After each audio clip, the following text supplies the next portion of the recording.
Bent over barbell rows are overrated. And today we're going to talk about why and what you might want to consider doing instead. So the first thing that I want to say is bent over barbell rows are not a bad exercise. They're just an exercise that I think are culturally overrated for the goals that most people are trying to accomplish when doing them. So here's what I mean. When we're doing a barbell bent over row, we're training our back, right? But what does that really mean? Well, we're training the pulling muscles. We're training, to some degree, portions of the lats, right? Those big fan-shaped guys, the big lat spread, the things that make you wide.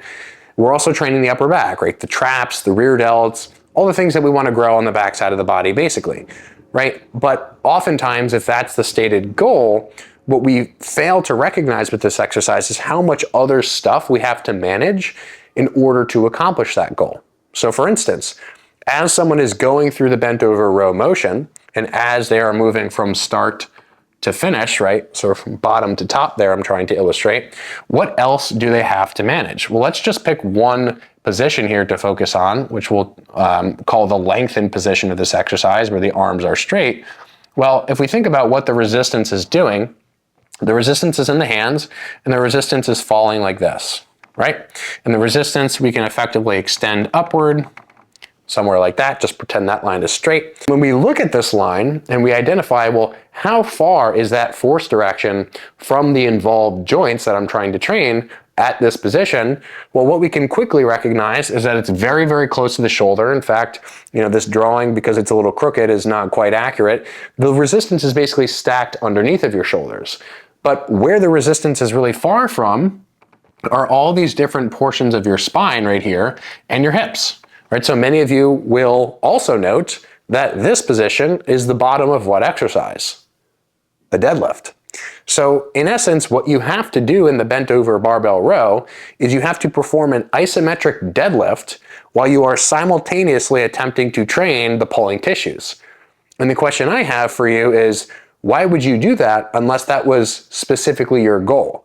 In other words, if you had the goal of, I want to train my lats to some degree, my upper back to some degree, but also my erectors and also my glutes and also my adductors and also my hamstrings, well, then this would be a great option, especially if you're short on time, and especially, let's say, if you are training with someone who maybe just wants to keep all those muscles at maintenance. But if you're really looking to push the target tissues of the lats and the upper back, again, specifically, I'm being very specific about that context for a reason, which is that if you're trying to be specific to those tissues, you basically want to take all this other crap out of the equation. And how do you do that? Very simply, you use a chest support. Because when you use a chest support, all of this force becomes irrelevant. Because all the things that are on this side of the pad no longer now have to stabilize the force of you rowing in this direction, again, from any kind of distance, whether it's in the bottom or the top, because it's all being absorbed by the pad. So the stress that you were then putting on your spine and your hips and all the muscles that control those tissues is now being put directly into a pad that you can row against. So the solution here is simply to use a chest support. Now, what if you don't have a chest support? Well, again, let's just assume the goal is upper back or lats. There are so many different options you can use. You can use a horizontal cable row with a foot support where maybe you're leaning back so it's really easy to stabilize. Maybe you don't have a chest support, but you want to train lats. What you could also do is pull up a bench close to a cable stack and use your opposite hand to push into something so that you could row with a single arm. Or you could simply just use the bench itself to perform rows with two arms, with the chest support in that case being the bench. So the overall problem with the bent over row is not just it as an exercise, that doesn't make sense.